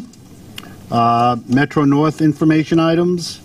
We have the final review of the 2017 operating budget, the 2017 annual ridership report, the annual inventory report, the track program quarterly update, and 3 items which will be discussed and voted on in finance, the Harrison Transit-Oriented Development, the property acquisition for the Croton Falls Station, and the lease agreement for the Tarrytown Station Building. Kathy, did you want to add anything on any of those items, or open up to questions from the committee? Yeah, no, I mean, they're in the book, and they're going to be voted Randy? on in finance. Go ahead. I have a few questions. The off-site location of the swing space, is this is this an unusual thing to have materials stored off-site, and how easy is it to get it to where it's needed? What page are you on, Randy? I'm sorry. Page 184. Page 184. I'm sorry, it's about the annual, there was a picture of the new location in Elmsford. Yeah. Actually, this is the Elmsford swing space. Do you want to speak to that, Al? Because Al's intimately familiar with this. Yeah, this is a swing space that's necessary for us to take our material that's currently stored at Harmon and maintain it off-site for a period of time while the capital construction work is being done. All right, thank you. The other question I had about the... And while we're actually doing the Harmon construction. I missed that. On page 207 about the Tarrytown station. So is there going to be a lapse in service? I mean, any time where people, the customers won't be able to buy something, or is this going to be done in parallel with the changeover? I don't think there's anything there now. Is there anything there now? Sue, do you know? Page 207? This is the bakery. Bakery? Yeah, the lease agreement, the new bakery coming in there. I don't think there's any. I think it's new. I don't think there's anything there now. I don't think there's any. Yeah, there's nothing there now, so there's no lapse in service. Well, there is a guy selling coffee in the place. Yeah. Big pardon? This is a separate space. So there should be no lapse in service. Okay. All right. I look forward to seeing it there. All right. Thank you. Any other questions?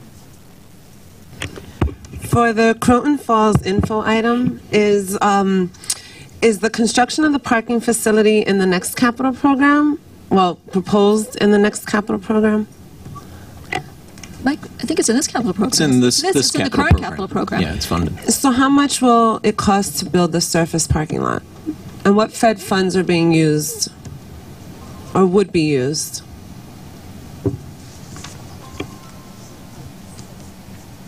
I'm gonna ask Robin Hollander to come up, and she. Please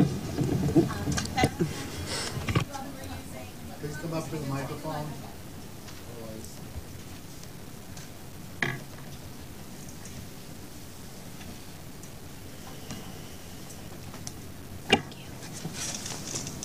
Thank you. I'm Robin Hollander with the Station Area Planning Group. For the federal funding for Croton Falls, we're using some about $6 million that actually remained from our construction of our North White Plains parking garage, also in Westchester County. So we received the ability to use those funds over at Croton Falls. And the rest of the funding is state funding. I believe the total was about $13 million total. Anything else? Is that CMAQ money? Yes. Yeah, the federal money, the $6 million, is leftover CMAQ money. Thank you. Any other questions on any of those items? Yeah, it's not really a question so much as a request for information. I'd like to see the ridership stuff broken down on both railroads in more granularity. So like the boardings, comings and goings at each station on both railroads. Yeah, we can give you what granularity we have. Yeah, and the ridership report. Right. I'm sure you have a spreadsheet somewhere. Yeah, we can dig down a little bit. I know Long Island is already planning increased service at Metro Village Point for the World Series games. We'll break our record this year because of it. Absolutely, right? We're on board with that. Absolutely. Yeah, we can get you more detail. Okay. Procurements. Long Island Railroad. Good morning. There is one item in this month's procurement package. This item is in the competitive section in the amount of $2.5 million. There are no non-competitive items and there are no ratifications this month. The item in the competitive section is a request for MTA Board approval to award a contract modification to LK Comstock in the not-to-exceed amount of $2,473,852 to provide trench excavation and utility pole modifications between Central Islip and Farmingdale. This change order is a modification to contract number 6257 with Comstock for the design build track and system installation for the new second track on the mainline branch phase 2. The trenching work originally was assigned to internal railroad forces, but current labor resource constraints make this impossible within the project schedule. Hence, the railroad requires the contractor to undertake the work. The pole installation work originally called for new poles to be installed. However, further analysis indicates that existing poles can be used, but climbing the poles will be required to perform the installation of cable mounts. This effort represents additional work for the contractor. The requested amount for Comstock's scope of work is not to exceed $2,473,852. Long Island Railroad has reviewed Comstock's proposal in detail and found their prices to be fair and reasonable. This item is submitted for your consideration and vote. Questions on this item? Andrew? So here we go. We have a design-build contract, which was supposed to help alleviate extras, and now this one already has 2 extras, or at least 2. You've got a prior change of $3 million, and now we got another change at $2.5 million. I don't understand, if this was a design build, why these things like the poles are now coming up as an extra. I believe that the requirement now is a resource issue for the trenching work, where it was originally planned that the railroad forces would do that work, but they are otherwise subscribed to do other work, and therefore we require the contractor to do that work. For the poles, we were going to install new poles originally. That was part of the plan. When they looked at the poles, it was identified that the poles were still in good enough shape that we could continue to use those. However, it required modifications to the poles. So those things were not prescribed necessarily in the scope of work for the contractor to do. There was other work that was going to be prescribed to do that. And what was the other $3 million for? Do you know? I'd have to get you the detail on that. I'm not Can sure you get exactly. that for me? Certainly. Because the design bill was supposed to help alleviate these extras, and now here we go. We're winding up with probably as many extras as we did when we had a firm bid contract. Any other questions on this? Chuck?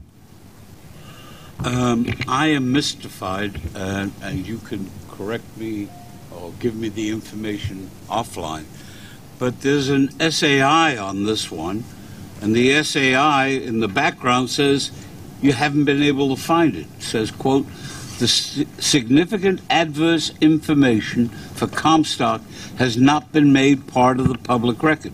Therefore, I have no clue as to what it is, and apparently you don't. There was SII that was presented by New York City Transit back about 3 years ago, 4 years ago. That was concurred to move forward with them as a responsible contractor. That was approved by the chairman. I can get you that information. Well, please get me that information. Certainly. Because the public record shows a fair number of issues in and around that period. It'll be provided. Anyone else? Veronica? You noted, as is also written in the committee book, that there is a labor resource shortage. So how significant is that shortage? And the resources that are on this other scope of work, what is that other scope of work? And what is the value of that scope of work that now necessitates us spending $2.5 million to cover that labor constraint? I'd have to confer with our engineering folks to get that answer for you. Thank you. I think I'm just trying to make the point that, is it worth it for us to have our resources on this other work? Is that other work significantly more than this $2.5 million? If I may, I think we should give you a comprehensive response on that more specifically, and I haven't looked at that specifically, but there is a broad issue that's going on right now with the level of support that's necessary for the Long Island Railroad to implement PTC in terms of its own forces working in the field is creating some resource or personnel pressures on a lot of projects. This is one of them. Eastside Access is going through, and it's a collegial process. Frankly, unlike the Amtrak process, it's very collegial. and it's very collaborative, but there's no question that there are resource constraints in this period where we're doing PTC and a number of other very significant projects. And obviously, as the committee articulated a few moments ago, PTC is a huge priority this year. Any other questions on this item? If not, I'll make a motion to approve. Second, and all in favor? Aye, opposed? Motion is approved. Metro North? Good morning. There is one competitive procurement in this month's package totaling $8,149,272. There are no non-competitive procurements or ratifications. The competitive procurement is a contract modification to a competitively awarded design-build contract to Judlow TC Electric joint venture in the not-to-exceed amount of $8,149,272 for additional and adjusted quantities of various unit bid items to complete Phase 1 of the Power CNS infrastructure improvements from Mott Haven to Croton Harmon. The design-build project was a direct result of Superstorm Sandy, with a significant portion of MNR's Hudson Line was completely submerged in power communication signal equipment. Infrastructure systems were inundated with salt water and were significantly damaged. In efforts to expedite these repairs, an extensive amount of bid units were identified by the railroad to enable contractors to submit cost proposals and also mitigate risk. This contract modification is necessary for those units to be properly reflect the actual field conditions encountered and also establish revised units that reflect field engineering changes. I have a vote on this. Thank you. Questions on this item? Chuck?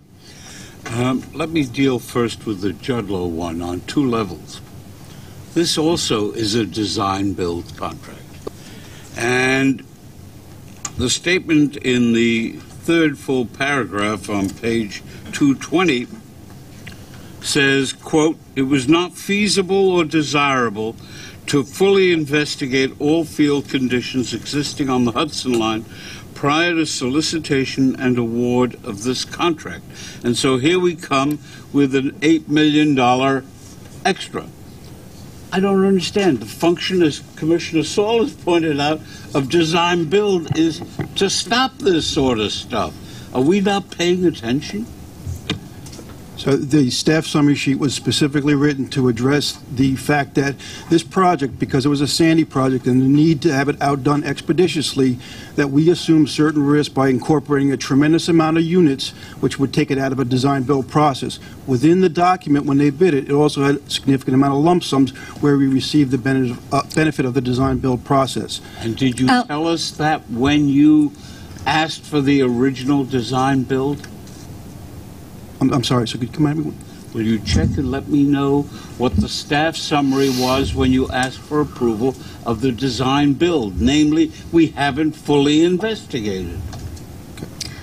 Would you check that? Am I to assume, in reading that paragraph, that because it was a Sandy-related project, there was a deadline by which an RFP had to go out and be awarded, Yes. so that we did not lose the federal funds that were incorporated for that project? Yeah, let me just if we had fully, I'm just, from what I'm trying to interpret the paragraph, as a result of that, a full analysis of the soil conditions could not have been done and met the time period.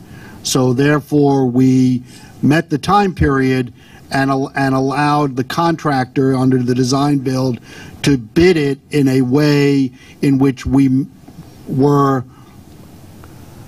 knowing that there may be some changes based upon pre-existing conditions. Is that my understanding of the paragraph?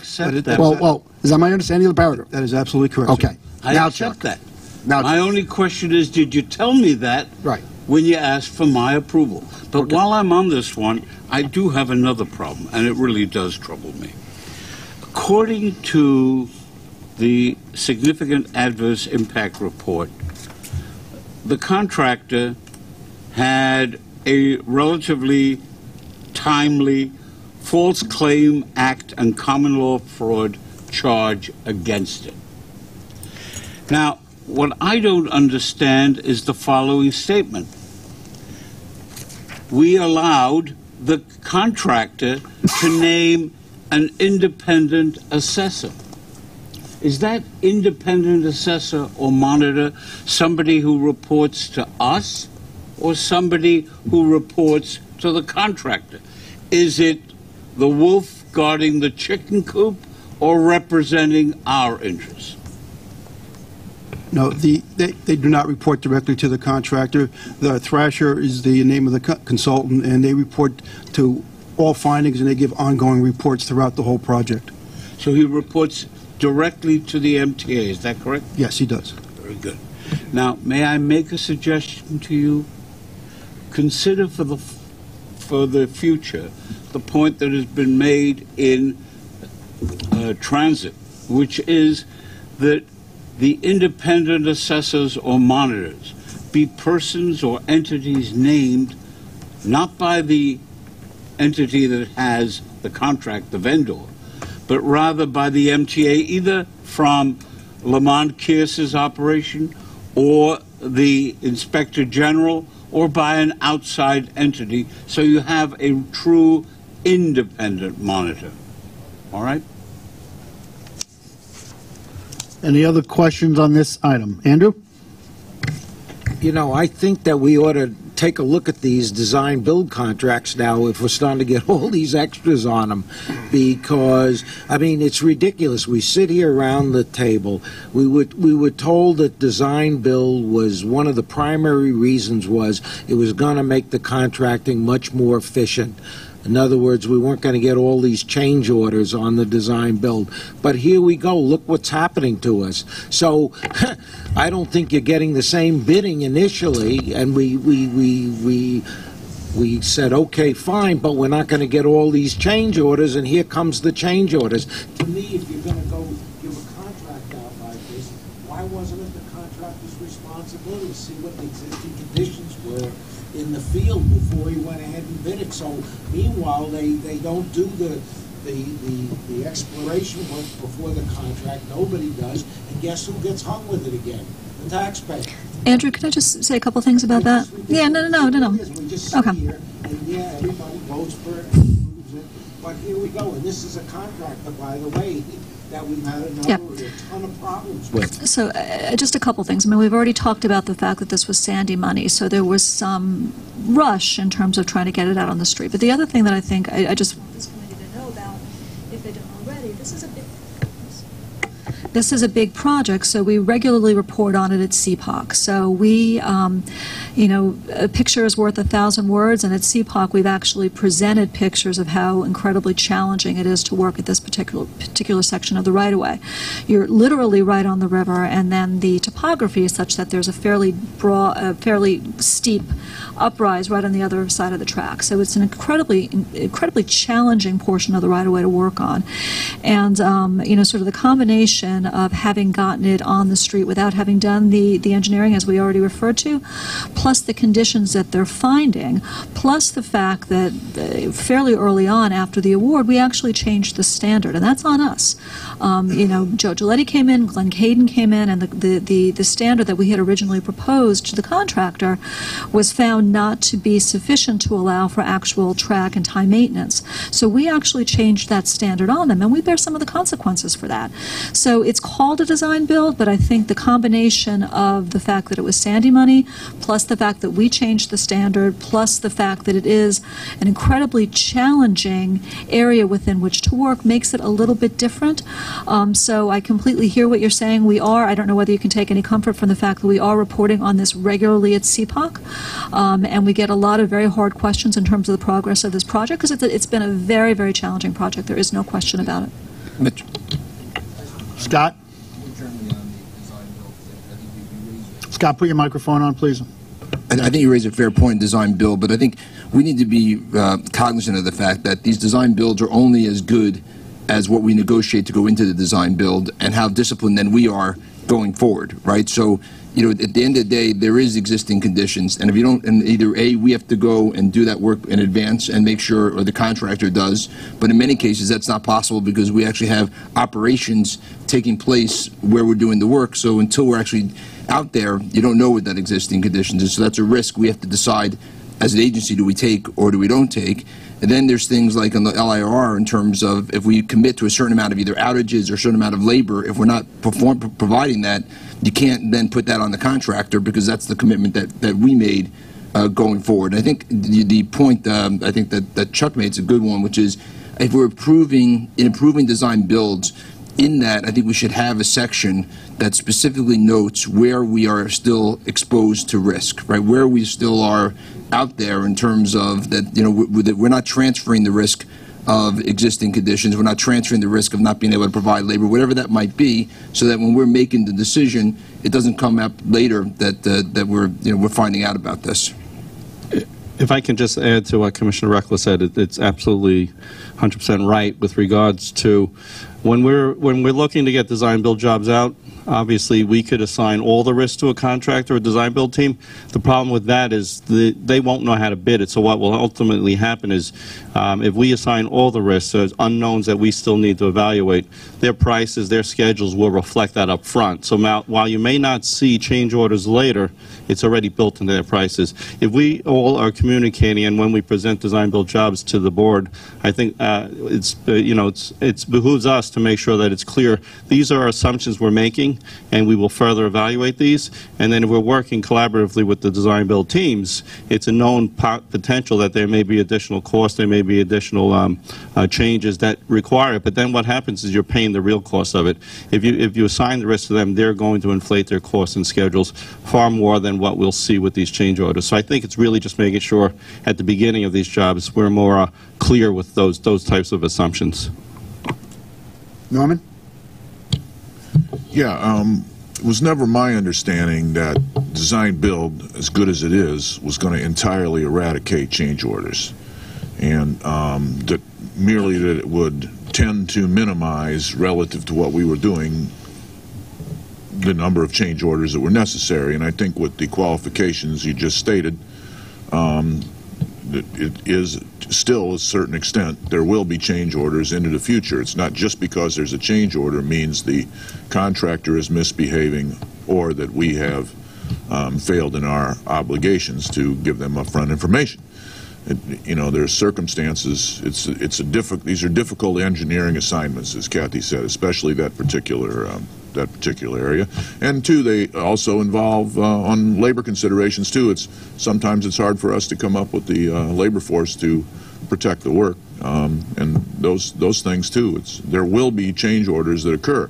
It's our job to scrutinize them and determine, when they are manageable and when they are emergencies, and the sort of triage you have to perform.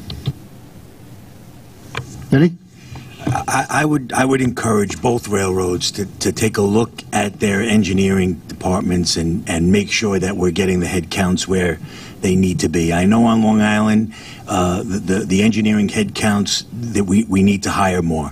And we have so much more control over the work that we're doing when they're our own people. It's just that simple. When you run into snags and slowdowns due to software issues on one job, you could now move our own people somewhere else to dig a trench. It's just that simple.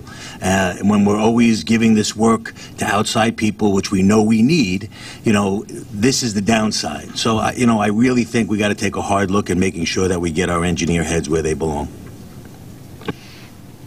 Any other comments or questions on this item? If not, I'll make a motion to approve. So second? Second by Susan. Any questions? All in favor? Aye. Opposed? Capital construction? I'd just like to recuse myself from this vote. You have that? Commissioner Vanderbilt? Okay, thank you. David? Good morning. Capital Construction's procurement package this month begins on page 227. There are no non-competitive items or ratification items this month. There are 2 competitive items totaling $1.86 million. The items request approval to award 2 modifications to the East Side Access GCT Concourse and Fit-Out contract. The modifications resolve a total of 49 separate issues that were bundled together to resolve a backlog of issues. The majority of these issues involve the resolution of structural steel clashes, revisions to mechanical equipment, utility and duct layouts, and masonry walls, along with the relocation of drainage pipes because of existing field conditions. Some of these issues may be the result of design errors and omissions. Claims for any design errors and omissions will be pursued against the designer of record. There are no time impacts associated with either of these modifications, and these items are submitted for your consideration and vote. Questions on these items? Chuck? I'm all for it, but I want you to know that if you look at paragraph 2A of the SAI, you will see that Judlow itself, or Chavone, I guess it was the Chavone, Picone, and Dragados, named the independent assessor. That's what it says. That shouldn't be. Fair point. Let me dig in and figure that one out. Okay. I don't know the answer, but it's a fair point. We don't want the independent assessor reporting to the contractor. It's self-evident. Andrew? Let's see. Page 228, the GCT concourse and facilities fit out. I don't have so much a problem with this cleanup that Jano's doing here with these extras. But if you go back and look at the original contract that was sent to the board, I guess when was this? Let me just see when this was, 15 or 14. This thing, it was called a competitive contract, which is true. They had a tremendous response here. They had 10 contractors submit bids for the RFP, and they got down to 3 of the contracts. The only problem is, what I understood in looking at this and talking to Jano and some of the people here, what you had was one electrical contractor as the subcontractor in all 3 final bids. Worse than that, now the contract was over $100 million, I understand, the electrical portion of the $400 million contract. On top of that, there was only one electrical contractor bidding, actually, underlying these bids. The bid was $40 million above the in-house estimate. Now, when you go back and you look at the original submittal to our board, where the fiduciaries, probably including myself, voted for this, we thought this was a competitive contract, but in fact 25% of this contract was nowhere near competitive, and it had an overrun of $40 million on top of the in-house estimate. So I'll tell you, you look at some of these things and you wonder, and you look at GCT, which is now, what, $11 billion project, and you look how this thing was bid out. And frankly, it was a disgrace that the board didn't know that there was only one electrical bid in the contract. When you as a fiduciary, you thought you were voting on a competitive contract, but you really weren't.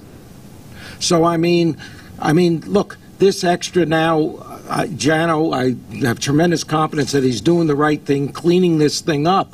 But if you look at what this board was presented with, it's a disgrace. It really is. You got to really feel bad sitting here as a fiduciary of the hardworking people's money and see how this damn contract was given out. I mean, I think it's a total disgrace, and my fellow board members ought to really look at this thing because it's rotten. Anyone else? If not, I'll make a motion to approve. Second. Any questions on this item? All in favor? Aye. Opposed? Abstain? Motion is approved. We also have the Long Island Railroad and Metro North performance summaries for the last month. Are there any questions on any of those items or reports which are in the book?